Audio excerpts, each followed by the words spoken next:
बिस्मिल्लाहिर्रहमानिर्रहीम। अस्सलाम वालेकुम स्टूडेंट्स, स्टार्स एकेडमी के ऑनलाइन एमडीकैट सेशन में वेलकम। हम बात को आगे लेकर चल रहे हैं जहां से हमने लास्ट टाइम मुकम्मल किया था। बात चल रही थी पीरियड्स की और पीरियड्स के अंदर आज हमने बात करनी है हैलाइड्स और ऑक्साइड्स की। साथ साथ हमने ग्रुप्स की प्रॉपर्टीज को भी डिस्कस करना है कि ग्रुप्स के अंदर जो सेकंड ग्रुप के मेंबर्स हैं या हैलोजेंस हैं या हैलोजेंस के कंपाउंड्स हैं उनकी प्रॉपर्टीज किस तरह वेरी करती हैं। फिलहाल हम बात पिछले हिस्से की यानी कि ग्रुप्स के पीरियड्स के आखिरी हिस्से पर जो हेडिंग लिखी हुई थी यानी कि हैलाइड्स की, उसको डिस्कस करने लगे हैं। हैलाइड्स असल में बेसिकली ये बाइनरी कंपाउंड्स हैं, binary compounds of halogens. Halogens के जो बाइनरी कंपाउंड्स हैं यानी कि दो उनमें टोटल कुल मिलाकर होंगे एलिमेंट, एक हैलोजन होगा और एक साथ कोई और एलिमेंट होगा। साथ वाला एलिमेंट कौन हो सकता है इस हवाले से अगर देखा जाए तो सेकंड पीरियड में ये एलिमेंट हो सकता है लिथियम या बेरिलियम या बोरॉन, कार्बन, नाइट्रोजन, ऑक्सीजन। और थर्ड पीरियड के अंदर ये एलिमेंट्स हो सकते हैं सोडियम, मैग्नीशियम, एल्यूमिनियम।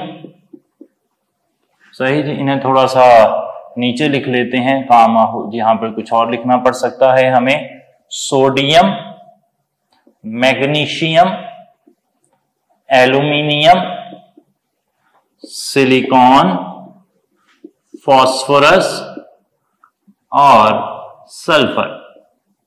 सही जी, ये कैरेक्टरिस्टिक एलिमेंट्स हमने यहां पर लिख लिए सेकंड और थर्ड पीरियड के। इन्हीं के क्लोराइड्स या हैलाइड्स की प्रॉपर्टीज हमें डिस्कस करनी है। फिलहाल हम ये कर रहे हैं कि हमने यहां पर हैलोजन सेम रखा हुआ है और एटम्स जो हैं वो चेंज हो रहे हैं और अब हमने देखना है कि प्रॉपर्टीज में क्या वेरिएशन आती है। देखा यह गया है कि left to right ionic character जो होता है वो डिक्रीज होता है हैलाइड्स का और कोवेलेंट कैरेक्टर इंक्रीज होता है। यानी कि ये जो मेंबर होगा ये आयोनिक होगा। बेरिलियम क्लोराइड पॉलीमेरिक है और ये सब के सब जो हैं ये कोवेलेंट हैं। नीचे आ जाएं तो सोडियम क्लोराइड आयोनिक है, मैग्नीशियम क्लोराइड भी आयोनिक है, एल्यूमिनियम क्लोराइड पॉलीमेरिक होता है और ये जो तीन हैं ये कोवेलेंट है। तो इस बात को देखकर हम अंदाजा लगा रहे हैं कि जो हाईली इलेक्ट्रोपॉजिटिव मेटल्स हैं वो बनाती हैं ionic halides. Highly electropositive metals के अंदर हमने सोडियम और मैग्नीशियम को कोट कर लेना है और जो लेस इलेक्ट्रोपॉजिटिव मेटल्स हैं वो बनाती हैं पॉलीमेरिक हैलाइड्स। इनमें हमने बेरिलियम और एल्यूमिनियम, साथ साथ गैलियम भी है इसी लाइन में, उसे कोट कर लेना है। जो नॉन मेटल्स हैं वो बनाती हैं कोवेलेंट हैलाइड्स और नॉन मेटल्स में हम फास्फोरस, सल्फर, कार्बन इन्हें कोट कर रहे हैं। सही होगा जी बात। तो ये इनका ट्रेंड है। अच्छा, अब यहां पर हैलोजन जो है वो सेम था, हैलोजन था क्लोरीन। सही होगा जी बात। आगे चलते हैं। अगर हैलोजन एक ही रहे यानी कि सब क्लोराइड से ही मिले हैं, सारे क्लोरीन से मिले हैं, सारे क्लोराइड बन रहे हैं, तो देखा यह गया है कि सेकंड पीरियड से थर्ड पीरियड की तरफ आते हुए फिजिकल पैरामीटर्स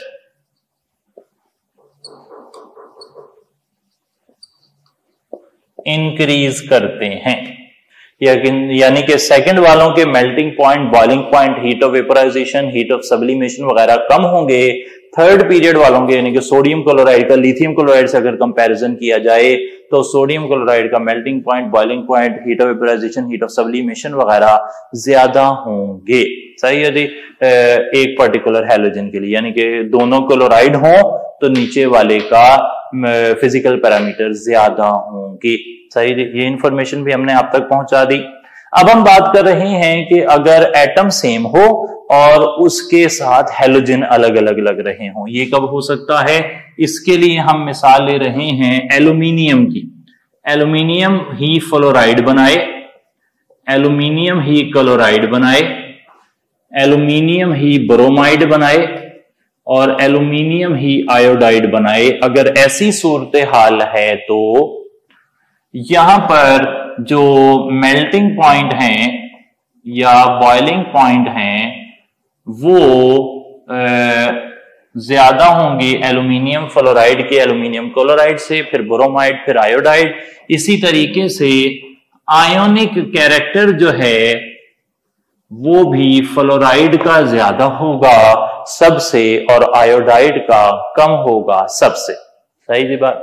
तो ये चीजें फिजिकल पैरामीटर्स जो हैं वो फ्लोराइड के ज्यादा होंगे, आयनिक कैरेक्टर ज्यादा होगा और आयोडाइड का कम होगा। तीसरा केस जो हैलाइड्स के अंदर एग्जिस्ट करता है वो ये है। पहला केस देख लें कि हैलोजन सेम रखा, एलिमेंट्स चेंज हो रहे थे। दूसरा केस देख लें, एलिमेंट सेम था, हैलोजन चेंज हो रहे थे। तीसरा केस है कि अगर एलिमेंट भी सेम रहे और उससे मिलने वाला हैलोजन भी सेम रहे, सिर्फ एलिमेंट का ऑक्सीडेशन स्टेट चेंज हो रहा हो।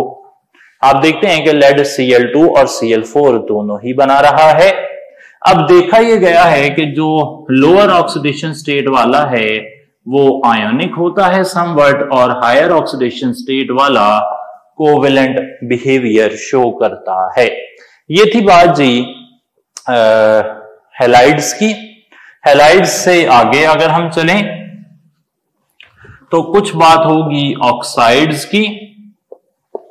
ऑक्साइड्स होते हैं binary compounds of oxygen. Oxygen के बाइनरी कंपाउंड्स को आपने ऑक्साइड कह देना है। तो ऑक्साइड्स होते हैं binary compounds of oxygen.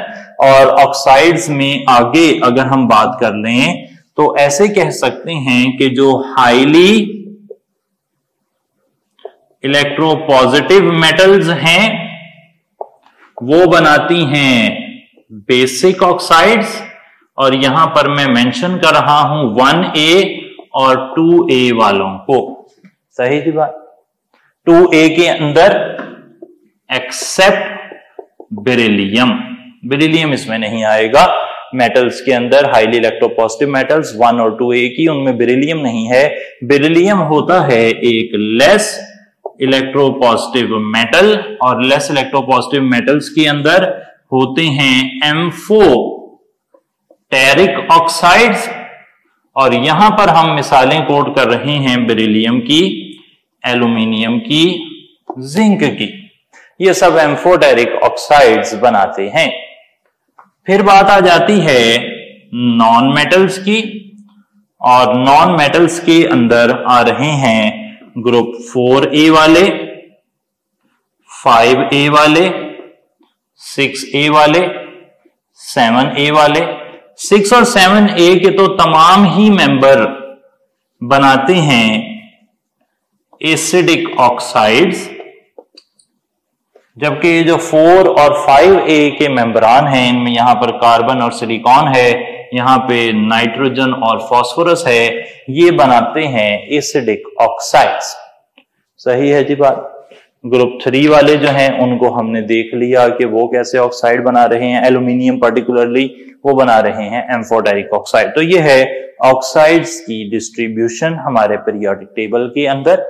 Oxides के अंदर एक बात याद रखनी है, जिस तरह एक ही ऑक्सीडेशन स्टेट में एक ही एलिमेंट डिफरेंट ऑक्सीडेशन स्टेट में हो सकता है, बिल्कुल ऐसे ही जिस तरह ये हैलाइड्स में हो रहा है ये काम ऑक्साइड्स में भी हो सकता है। For example MnO manganese +2, Mn2O3 manganese +3, MnO2 manganese +4। सही जी बात। तो अगर हम इन तीन को कंपेयर करें तो आप देख सकते हैं कि मैंगनीज का ऑक्सीडेशन स्टेट ज्यादा हो रहा है, और अगर ऑक्सीडेशन स्टेट ज्यादा हो जाए किसी एलिमेंट का किसी दूसरे एलिमेंट के साथ मिलकर एक से ज्यादा कंपाउंड बन रहे हों और मेटल का ऑक्सीडेशन स्टेट ज्यादा हो रहा हो, तो ऑक्सीडेशन स्टेट ज्यादा होने से कोवेलेंट कैरेक्टर बढ़ता है। एक बात हो गई। और कोवेलेंट कैरेक्टर बढ़ने के साथ साथ एसिडिक नेचर जो है ऑफ ऑक्साइड्स वो भी बढ़ती है।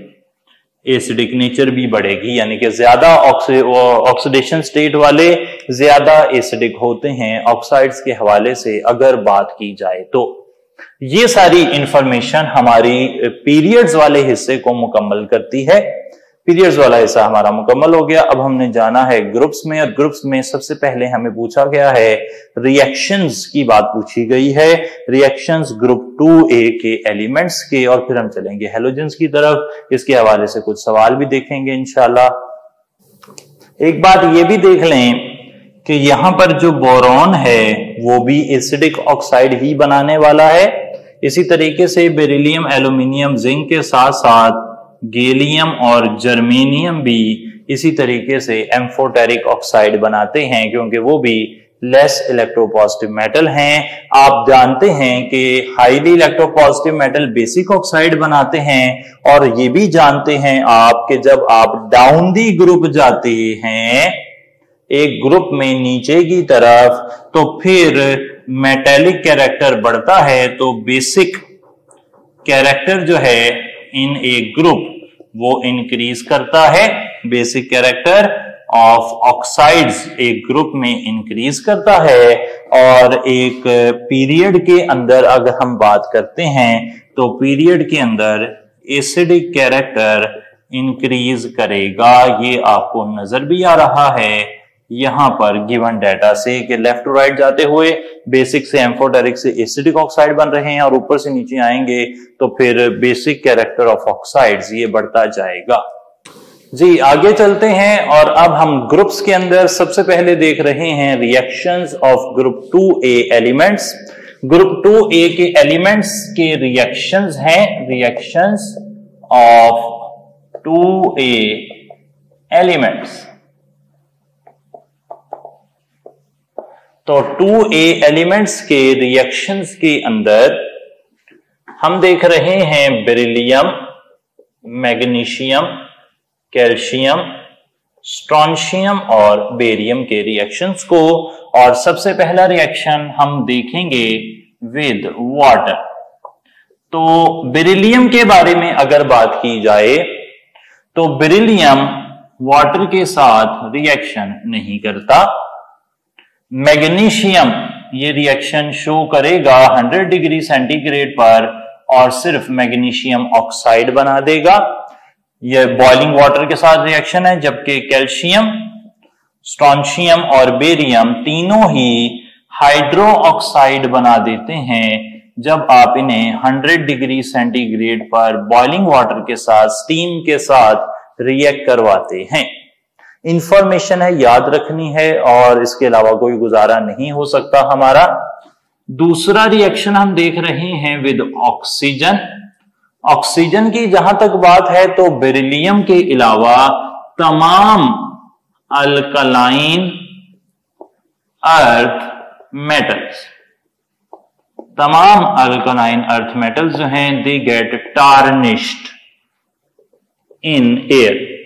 हवा में पड़े रहने से उनकी जो चमक है वो खत्म हो जाती है, लेकिन ये ड्यू टू एक स्मॉल रिएक्शन होता है। ये रिएक्शन हवा में थोड़ा बहुत करती हैं अल्कलाइन अर्थ मेटल्स ऑक्सीजन के साथ, लेकिन बेरिलियम नहीं करती। बेरिलियम को कुछ नहीं होता इस अमल के नतीजे में। अलबत्ता अगर आपने बेरिलियम को मिला दिया ऑक्सीजन से 800 डिग्री सेंटीग्रेड पर तो वो नॉर्मल ऑक्साइड बना देगी। अगर आपने बेरियम को ऑक्सीजन से मिलाया तो बेरियम से बनेगा superoxide at 600 degree centigrade. ये था ऑक्सीजन से रिएक्शन। इसके अलावा हैलोजेंस बड़े रिएक्टिव एलिमेंट होते हैं और वो तमाम मेटल्स से मिलकर अल्कलाइन अर्थ मेटल से हैलाइड बना देते हैं। इसी तरीके से सल्फर भी तमाम अल्कलाइन अर्थ मेटल से रिएक्ट करती है और सल्फाइड बना देती है। अगर बात की जाए नाइट्रोजन की, तो तमाम अल्कलाइन अर्थ मेटल्स नाइट्रोजन के साथ मिलकर मेटल नाइट्राइड बनाती हैं, जिनमें से अगर हम मैग्नीशियम नाइट्राइड की बात करें तो वो हाइड्रोलाइज होकर मैग्नीशियम हाइड्रो ऑक्साइड और साथ अमोनिया को जनरेट कर देता है। यही रिएक्शन बाकियों के लिए भी हो सकता होगा, लेकिन यहां पर मैग्नीशियम नाइट्राइड के हवाले से ये बात हमें सिखाई गई है। सही होगा जी बात। तो ये रिएक्शन आ गए मुख्तलिफ किस्म के जो के रिएक्शन हो रहे हैं अल्कलाइन अर्थ मेटल्स के।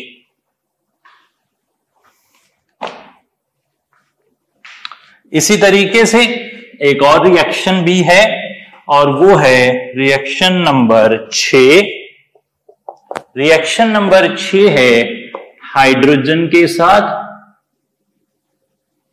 हाइड्रोजन के साथ रिएक्शन के लिए मेटल हाइड्रोजन से मिलती है और हाई प्रेशर की मौजूदगी में वो बना देती है मेटल हाइड्राइड।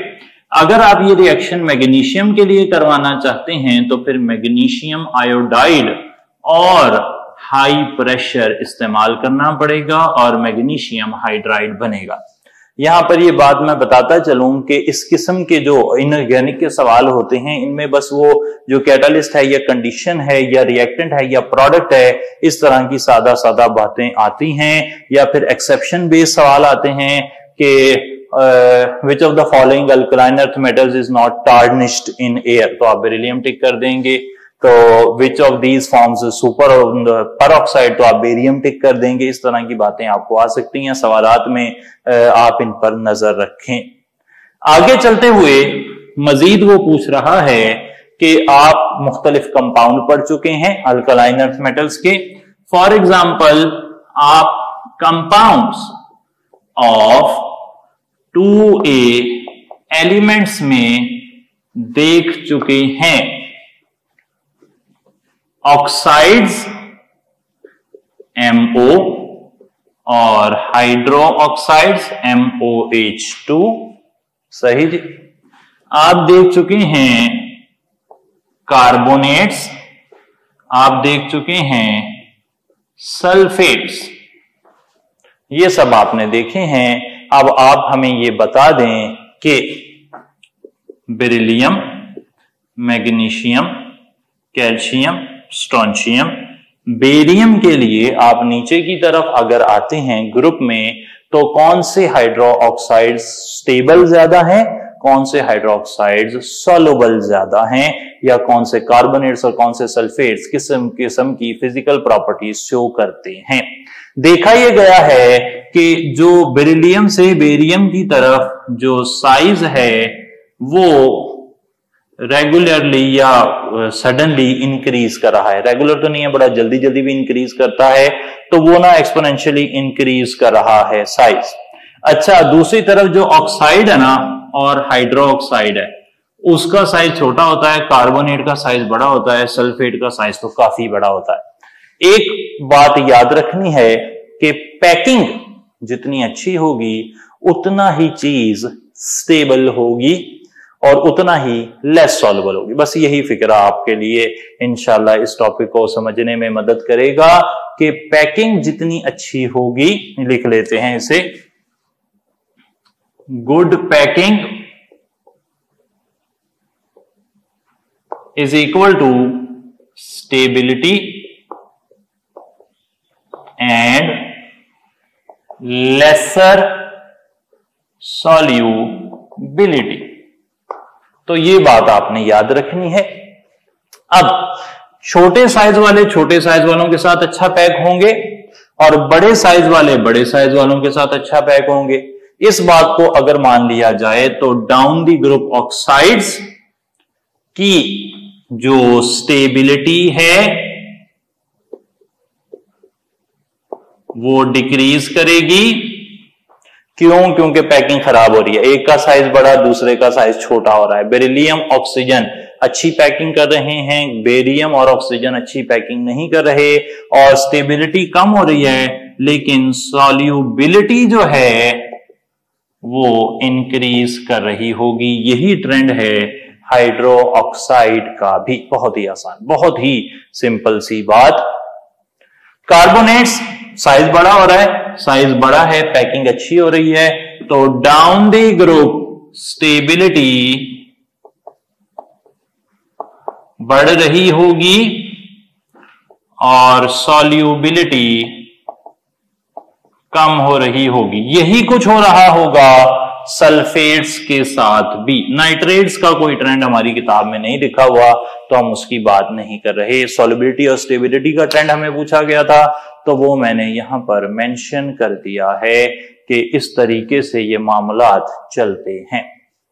सही हो गई जी बात। तो ये आपने एक ओवरव्यू देख लिया कि किस तरीके से कंपाउंड्स ऑफ 2A एलिमेंट्स जो हैं वो उनकी प्रॉपर्टीज कैसे वेरी करती हैं। हम ये बता चुके हैं कि बेरिलियम ऑक्साइड एम्फोटेरिक होता है, ये आपने याद रखना है। टॉपिक जो चल रहे हैं अभी तक वो मैं बताता चलूं। हैलाइड्स और ऑक्साइड्स जो हैं वो फर्स्ट चैप्टर में है, सेकंड ईयर के एंड पे हैं, बिल्कुल 10-11 पेज पर। और उसके बाद हमने जो रिएक्शंस ऑफ 2A एलिमेंट्स पढ़े हैं वो सेकंड चैप्टर के शुरू में हैं। उसके बाद रिएक्शंस के बाद जो कंपाउंड्स हैं वो भी वहीं पर आपको 29, 30, 31 इन पेजेस पर मिल जाएंगे इंशाल्लाह।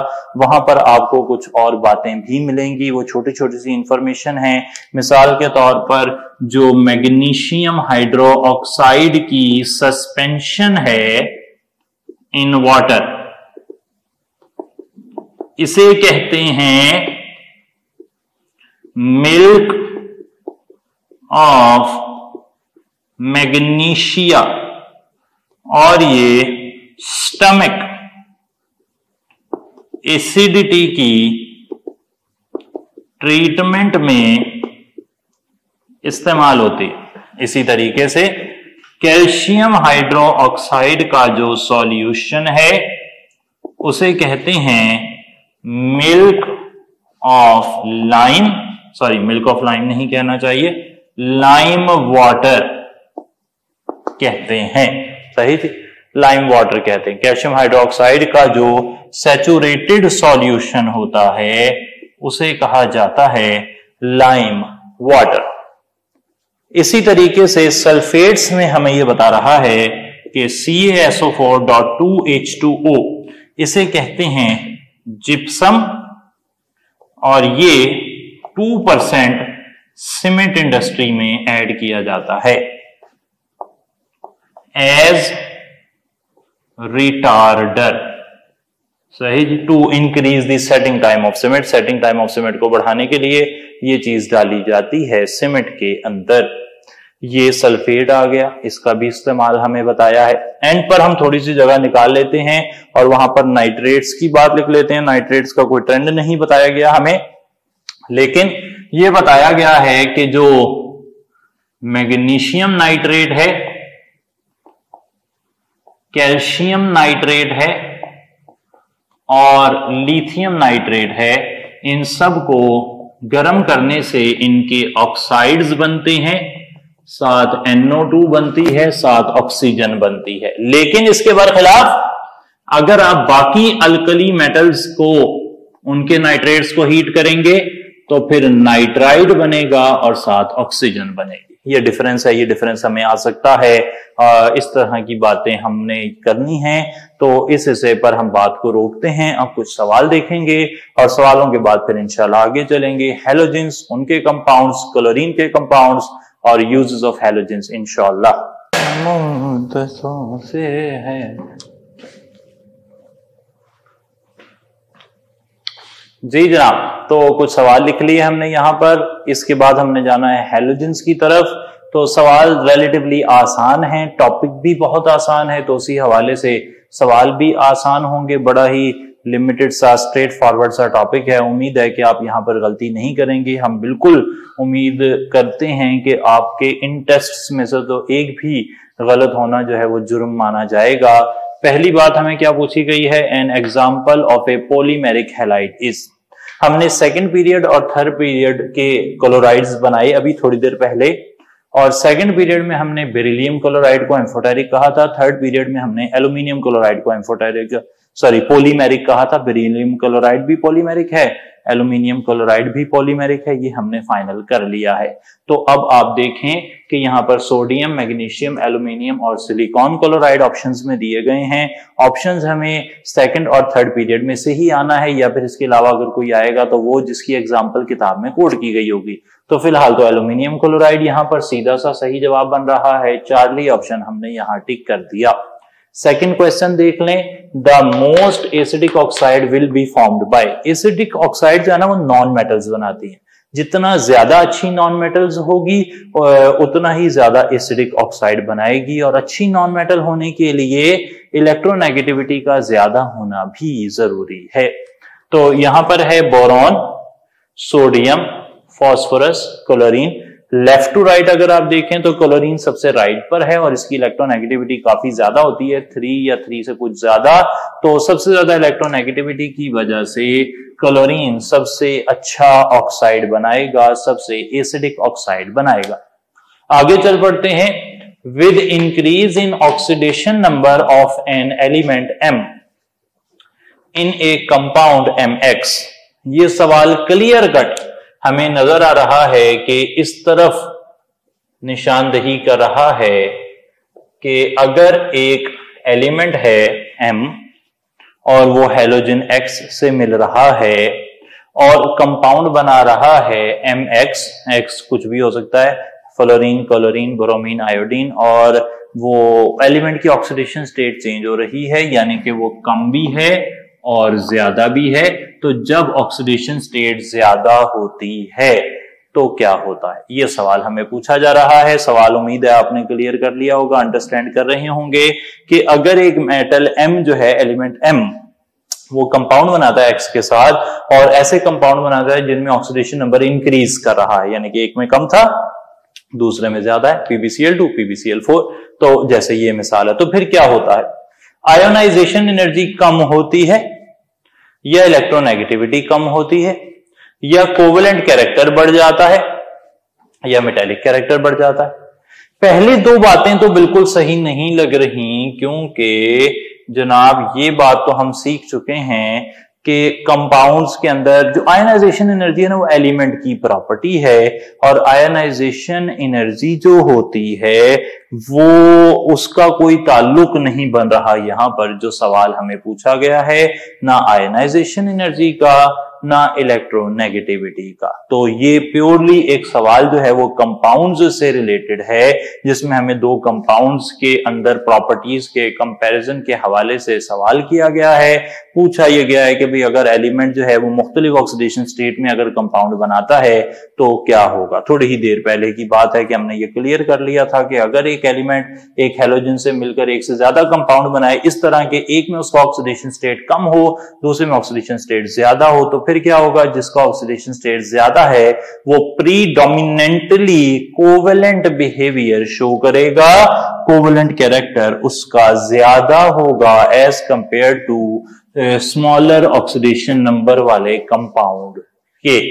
सही है जी बात। तो PbCl4 यानी कि ज्यादा ऑक्सीडेशन नंबर वाला जो कंपाउंड है वो कोवेलेंट होगा। ये हमने MX में भी पढ़ा और बाद में हमने मैंगनीज के ऑक्साइड्स में भी इसी बात को आज ही डिस्कस किया था, उसे सिर्फ हमने एक सवाल की शक्ल में आपसे पूछ लिया। आगे चलते हैं, beryllium and aluminium show similar properties. अच्छा, बेरिलियम और एल्यूमिनियम हैं कहां, ये देखें जरा, लिथियम, बेरिलियम, बोरॉन, और यहां पर है सोडियम, मैग्नीशियम, एल्यूमिनियम।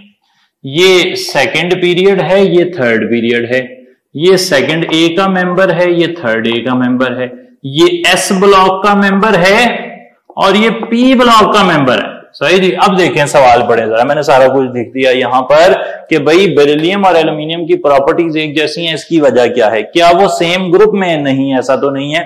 बेरिलियम दूसरे ग्रुप में, एल्यूमिनियम तीसरे ग्रुप में है। क्या वो सेम पीरियड में है? नहीं जी, बेरिलियम सेकंड पीरियड में है, एल्यूमिनियम थर्ड पीरियड में है। दे शो डायगोनल रिलेशनशिप। ये क्या होता है, इस पर बात करेंगे। और क्या वो सेम ब्लॉक में? नहीं जी, ये एस ब्लॉक में, वो पी ब्लॉक में। तो सारी बात है अल्फा बीटा और डेल्टा तो सही नहीं है। सही जवाब फिर हो सकता है चार्ली, और चार्ली है डायगोनल रिलेशनशिप। ये क्या होता है, पीरियोडिक टेबल में ऐसा रिलेशनशिप देखा गया है कि जनाब जो एक ग्रुप का ऊपर वाला मेंबर है वो अपने साथ वाले ग्रुप के लोअर मेंबर से, पर्टिकुलरली लिथियम और मैग्नीशियम और बेरिलियम और एल्यूमिनियम, इनमें ये प्रॉपर्टी पाई जाती है कि इनकी साइज रेशो सेम होती है। चार्ज टू साइज रेशो जो इनकी आती है वो सेम होती है।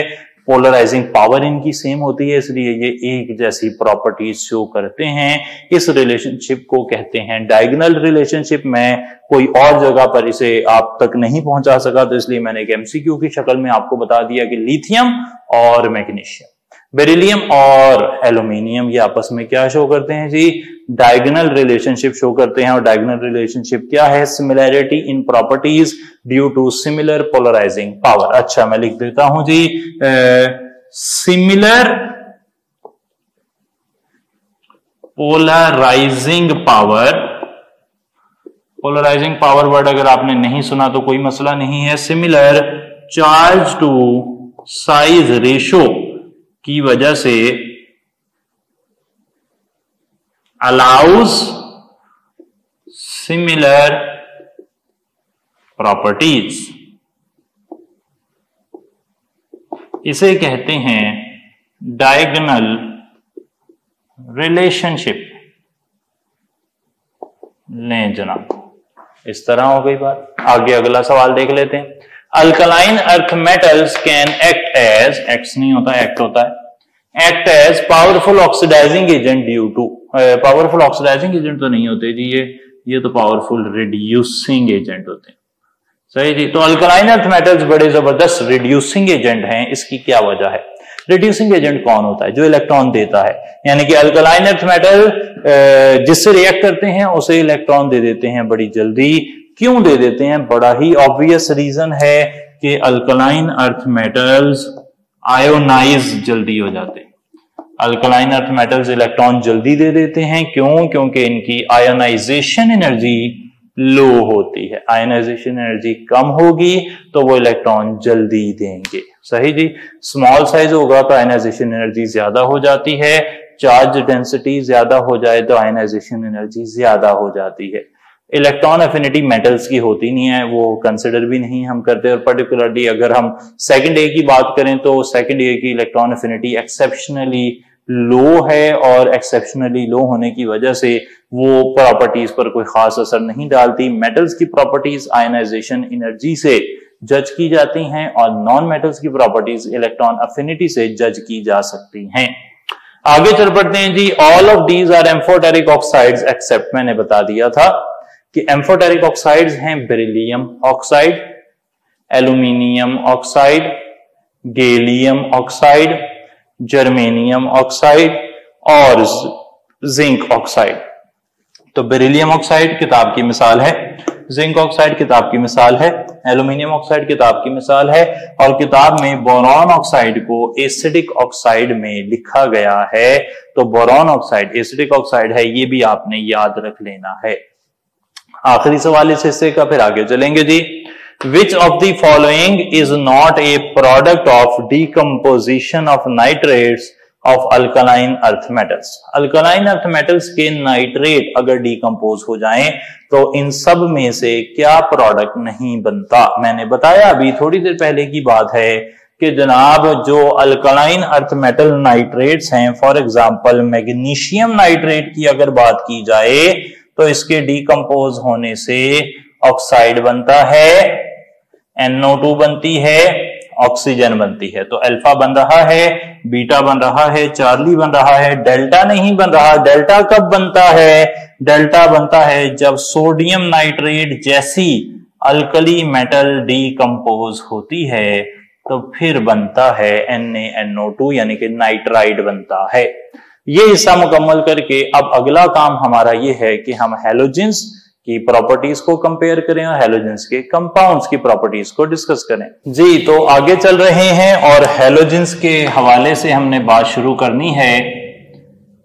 हैलोजेंस जिनमें शामिल हैं फ्लोरीन, क्लोरीन, ब्रोमीन और आयोडीन। इनके हवाले से हम जो बात करेंगे, सबसे पहले वो ये देखेंगे कि इनके मेल्टिंग पॉइंट और बॉइलिंग पॉइंट का क्या ट्रेंड है।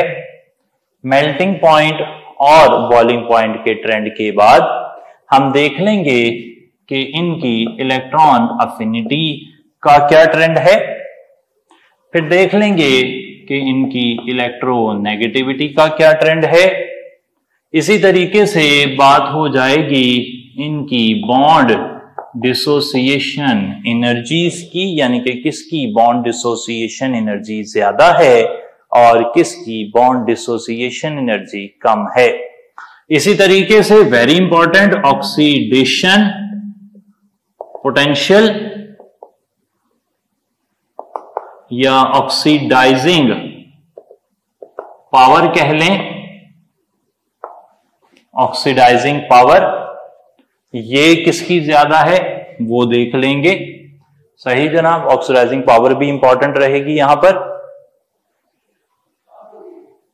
इसी तरीके से बात हम कर लेंगे हाइड्रेशन एनर्जी की। सही, hydration energy charge to size ratio पर डिपेंड करती है, जानते होंगे आप। तो हमने काफी ज्यादा प्रॉपर्टीज का कंपैरिजन कर लिया। किताब में कहा गया कि आपको हैलोजेंस के बारे में पता होना चाहिए। मैं बताता चलूं कि हैलोजेंस 5th चैप्टर है इनऑर्गेनिक केमिस्ट्री का।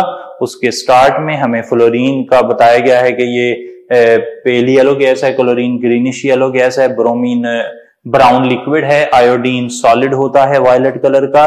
ब्रोमीन से स्किन पर ऐसे स्कार्स बनते हैं जो बड़े स्लोली हील होते हैं। फ्लोरीन एक्सप्लोसिव है, और फ्लोरीन का मतलब ही एक्सप्लोसिव है क्योंकि फ्लोरीन वर्ड फ्लोरो से निकला है और वो उसका मतलब ही होता है धमाका खेज। सही थी। क्लोरीन बड़ी एसिडिक गैस है, वो क्लोरीन HCl बना देती है। तो इस तरह की छोटी छोटी बातें जो ना वो स्टार्ट में जो 2-3 पेजेस में लिखी हैं वो आपने करनी है, उनको छोड़ना नहीं है बिल्कुल। हम यहाँ पर देख लें कि मेल्टिंग और बॉइलिंग पॉइंट अगर आप देखें तो डाउन दी ग्रुप जाते हुए इंक्रीज करते हैं due to increased London dispersion forces. Down the group London dispersion forces बढ़ती हैं, इस वजह से मेल्टिंग बॉइलिंग पॉइंट बढ़ते हैं। इलेक्ट्रोनेगेटिविटी की बात की जाए तो वो नीचे की तरफ जाते हुए कम हो जाती है क्योंकि फ्लोरीन साइज छोटा है, वो सबसे ज्यादा इलेक्ट्रोनेगेटिव होगा। इलेक्ट्रॉन अफिनिटी की बात की जाए तो फ्लोरीन के लिए ये वैल्यू -322 है जो कि लो हो गई है एक्सेप्शन के तौर पर। क्लोरीन के लिए ये वैल्यू -349 है, ब्रोमीन के लिए ये -325 है और आयोडीन के लिए ये -295 वैल्यू बनती है। सही जनाब। ऑक्सीडेशन पोटेंशियल की बात की जाए तो फ्लोरीन के लिए वैल्यू बहुत ज्यादा है ऑक्सीडाइजिंग पावर की +2.87, क्लोरीन के लिए ऑलमोस्ट हाफ या फिर आप कह सकते हैं कि उससे भी कम है +1.36, ब्रोमीन के लिए ये वैल्यू +1.08 है और आयोडीन के लिए ये वैल्यू +0.54 होती है। Hydration energy charge to size ratio पर डिपेंड करती है, तो वो भी डिक्रीज होगी क्योंकि down the group size increase कर रहा है। ऑक्सीडेशन पोटेंशियल का तर्जमा हालांकि हम इलेक्ट्रोकेमिस्ट्री में पढ़ चुके हैं, लेकिन यहां मैं फिर से बताता चलूं कि जो फ्लोराइड है वो डिस्प्लेस कर सकता है क्लोरीन को, ब्रोमीन को और आयोडीन को और बना सकता है KF, और साथ यहां पर क्लोरीन, ब्रोमीन और आयोडीन अलग हो जाएंगे। क्लोराइड जो है वो अपने से नीचे वालों को डिस्प्लेस कर सकता है, ब्रोमाइड अपने से नीचे वालों को डिस्प्लेस कर सकता है। तो chloride can displace bromide and iodide. Bromide can displace iodide. Iodide can not displace any halogen.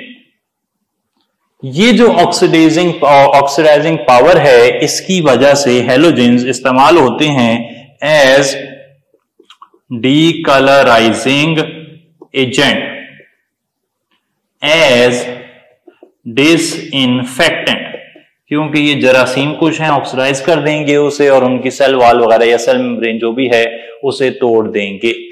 कुछ बात अगर कर ली जाए बॉन्ड डिसोसिएशन एनर्जी की तो वैल्यूज देख लें जरा। यहां पर वैल्यू है 154, यहां पर वैल्यू है 242 और ब्रोमीन आयोडीन के लिए वैल्यू है जी 192 और 150। तो यहां पर आप जरा कुछ अहम बातें कर लेते हैं। फ्लोरीन और ब्रोमीन की electron affinity value almost equal है और फ्लोरीन और आयोडीन की बॉन्ड डिसोसिएशन एनर्जी वैल्यू तकरीबन करीब करीब है। यहां से इलेक्ट्रॉन अफिनिटी के हवाले से मैं बताता चलूं कि क्लोरीन की इलेक्ट्रॉन अफिनिटी ब्रोमीन से ज्यादा, उसकी फ्लोरीन से ज्यादा और उसकी आयोडीन से ज्यादा है। एक ट्रेंड हो गया with respect two electron affinity. और बॉन्ड एसोसिएशन एनर्जी के हवाले से बात की जाए तो क्लोरीन, फिर ब्रोमीन, फिर फ्लोरीन, फिर आयोडीन, तो ये तकरीबन बल्कि बिल्कुल वही वाला रिलेशन बनता है जो कि वहां पर था। तो ये वैल्यूज आपको देखकर याद करनी चाहिए। जितने ज्यादा डाटा हो सकता था वो मैंने यहां पर लगा दिया है। अब हम जाने लगे हैं अगले हैलोजन के कंपाउंड्स की तरफ। हैलोजन्स की बात मुकम्मल हो गई, अब बात होगी हैलोजन के कंपाउंड्स की। और हैलोजन के कंपाउंड्स में हमने सबसे पहले देखने हैलोजन एसिड्स, फिर हम देखेंगे ऑक्सी एसिड्स, फिर देखेंगे रिएक्शंस ऑफ क्लोरीन। तो हैलोजन एसिड्स और ऑक्सी एसिड्स ऑफ हैलोजन्स की तरफ चलते हैं। जी जनाब, अब आपके सामने हमने दो टेबल ड्रा कर लिए हैं। पहला टेबल है हैलोजन एसिड्स के हवाले से। हैलोजन एसिड्स के मेल्टिंग बॉइलिंग पॉइंट, उनमें कौन सी फोर्सेस हैं, एसिड कौन सा स्ट्रांग होता है, कौन सा वीक होता है, रिड्यूसिंग पावर के हवाले से कंपैरिजन और स्टेबिलिटी के हवाले से कंपैरिजन। बिल्कुल इसी तरीके से oxy acids of halogens like HClO, HClO2, HClO3 वगैरह, उनकी थर्मल स्टेबिलिटी का क्या ट्रेंड है, उनकी एसिडिक स्ट्रेंथ का क्या कंपैरिजन है, नंबर ऑफ ऑक्सीजन किसमें ज्यादा है, ऑक्सीडेशन नंबर ऑफ हैलोजन कैसे वेरी करता है और ऑक्सीडाइजिंग पावर कैसे वेरी करती है, इन चीजों पर हमने बात करनी है। स्टार्ट करते हैं। हैलोजन एसिड्स कौन कौन से हैं? हैलोजन एसिड्स में सबसे पहले आ रहा है HF, फिर आ रहा है HCl, फिर आ रहा है HBr और एंड पर आ रहा है HI। हम जानते हैं कि हाइड्रोजन फ्लोराइड में हाइड्रोजन बॉन्डिंग होती है, HCl में डाइपोल फोर्सेस होती हैं, जबकि HBr और HI में डोमिनेंट फोर्सेस वो लंदन डिस्पर्शन फोर्सेस हैं। सही जी बात। तो ये हो गया फोर्सेस का कंपैरिजन। अब हाइड्रोजन बॉन्डिंग का असर तो बड़ा जबरदस्त है, इसलिए मेल्टिंग बॉइलिंग पॉइंट HF के तो हो जाएंगे हाईएस्ट।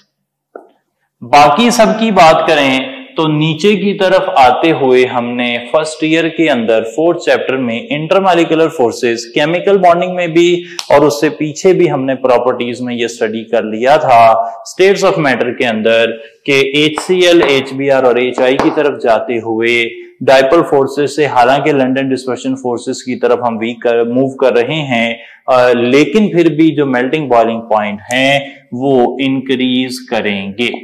याद रख लें कि HF के लिए मेल्टिंग बॉइलिंग पॉइंट की वैल्यू हाईएस्ट है क्योंकि उसमें हाइड्रोजन बॉन्डिंग है। बाकी तीन का कंपैरिजन किया जाए तो नीचे की तरफ ये फोर्सेस बढ़ेंगी। आगे चलते हैं। एसिडिक स्ट्रेंथ के जहां तक ताल्लुक है तो एसिडिक स्ट्रेंथ नीचे की तरफ बढ़ती है, यानी कि HF सबसे वीक एसिड है और HI सबसे स्ट्रॉन्ग एसिड है। एसिडिक स्ट्रेंथ में प्रोटॉन दिया जाता है और रिड्यूसिंग पावर भी हाइड्रोजन देने की सलाहियत को ही कहते हैं, तो रिड्यूसिंग पावर भी नीचे की तरफ बढ़ रही होगी। सही थी बात। और रिड्यूसिंग पावर का मतलब हाइड्रोजन दे देना, हाइड्रोजन दे देगा अगर HI तो वो टूट जाएगा। तो अगर हम स्टेबिलिटी की बात करें तो स्टेबिलिटी नीचे की तरफ जाते हुए कम हो रही है, यानी कि एसिडिक स्ट्रेंथ के हिसाब से HI ज्यादा स्टेबल है, ज्यादा अच्छा एसिड है HF से। रिड्यूसिंग पावर के हिसाब से HI ज्यादा रिड्यूसिंग है HF से, और स्टेबिलिटी के हिसाब से HF की स्टेबिलिटी HI से ज्यादा है। इनमें से कोई भी लाइन आपको MCQ की शक्ल में पूछी जा सकती है। आगे चलते हैं। ऑक्सी एसिड्स ऑफ हैलोजेंस यानी कि HXO, HXO2, HXO3, HXO4, इनकी बात चल रही है। अगर हम इन सब को देखें तो नीचे की तरफ देखा यह गया है कि थर्मल स्टेबिलिटी बढ़ती है, यानी कि एक ऑक्सीजन वाला जो हैलोजन एसिड है, ऑक्सी एसिड है, वो वीकर है, वो जल्दी टूट जाता है, और 4 ऑक्सीजन वाला देर से टूटता है। अगर हम बात कर रहे हैं नंबर ऑफ ऑक्सीजन की, तो नीचे की तरफ जाते हुए वो इंक्रीज कर रही हैं, 1 2 3 4। ऑक्सीडेशन नंबर ऑफ हैलोजन भी इंक्रीज कर रहा है, वो सबसे पहले +1 होता है, फिर +3 हो जाता है, फिर +5 हो जाता है, फिर +7 हो जाता है। ऑक्सीडाइजिंग पावर की बात की जाए तो नीचे की तरफ जाते हुए वो कम होती है, यानी कि HXO जल्दी ऑक्सीजन देता है, जबकि HXO4 देर से ऑक्सीजन देता है। एसिडिक स्ट्रेंथ भी नीचे की तरफ जाते हुए इंक्रीज करती है। इसकी रीजन जो है वो मैं बता दूं, इसका रीजन आप ऐसे कह सकते हैं कि electron withdrawing effect of oxygen, तो ज्यादा ऑक्सीजन लगे होंगे तो ऑक्सीजन इलेक्ट्रॉन विड्रॉ करता है। इलेक्ट्रॉन नेगेटिविटी, इलेक्ट्रॉन विड्रॉइंग, अगर आपको इफेक्ट इतना अच्छा वर्ड ना लग रहा हो तो आप इलेक्ट्रॉन नेगेटिविटी ऑफ ऑक्सीजन भी कह सकते हैं। ऑक्सीजन इलेक्ट्रोनेगेटिव ज्यादा है तो वो इलेक्ट्रॉन अपनी तरफ खींचेगा। जितना हाइड्रोजन से इलेक्ट्रॉन दूर जाते हैं उतना हाइड्रोजन का निकलना आसान हो जाता है। ये इंफॉर्मेशन आपके पास है या कम से कम आपको पता होनी चाहिए। इन दो बहुत ही लेंथी टॉपिक्स को हमने बहुत ही मुख्तसर साथ समराइज कर दिया आपके सामने, ताकि आपको परेशानी ना हो, मुश्किलात का सामना ना करना पड़े और एक फ्लो में आप ये हिस्से को मुकम्मल कर लें। सही है जी बात। आगे चल पड़ते हैं जी जनाब। आगे चलते हुए अब हमने रिएक्शंस ऑफ हैलोजेंस लिख लिए। रिएक्शंस ऑफ हैलोजेंस जी जनाब, तो हम बात कर रहे थे रिएक्शंस ऑफ क्लोरीन की। हमारे सिलेबस के अंदर एक हेडिंग नई शामिल की गई है, reactions of chlorine.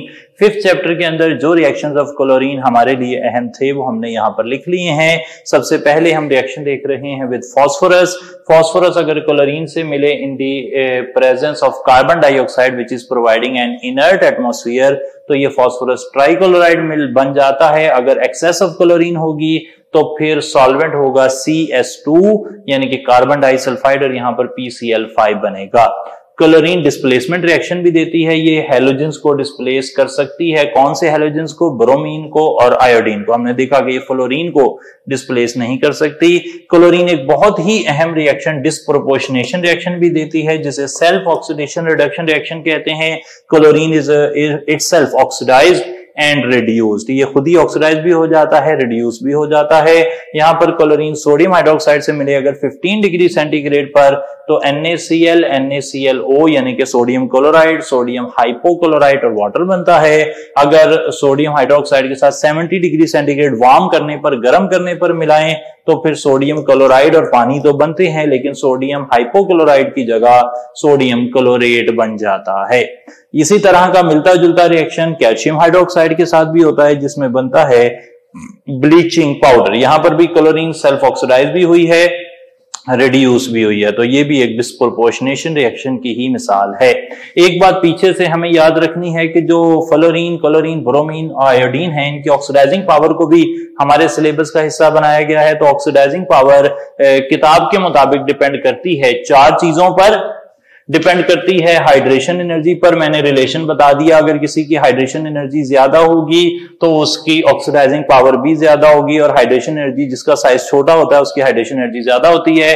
Electron affinity जिसकी ज्यादा होगी उसकी ऑक्सीडाइजिंग पावर ज्यादा होगी। हम जानते हैं कि क्लोरीन की इलेक्ट्रॉन अफिनिटी इन सब में सबसे ज्यादा है। बॉन्ड डिसोसिएशन एनर्जी जितनी कम होगी उतनी ऑक्सीडाइजिंग पावर ज्यादा है। तो इसके साथ साथ हीट ऑफ वेपोराइजेशन, अगर ब्रोमीन और आयोडीन की बात करें, ये लिक्विड और सॉलिड हैं, तो इनकी हीट ऑफ वेपोराइजेशन जितनी कम होगी जिसकी, उतना उसकी ऑक्सीडाइजिंग पावर ज्यादा होगी। इन चारों चीजों का जो कंबाइंड इफेक्ट है वो ये कहता है कि फ्लोरीन जो है वो सबसे अच्छा ऑक्सीडाइजिंग एजेंट है as compare to chlorine, then bromine, then iodine.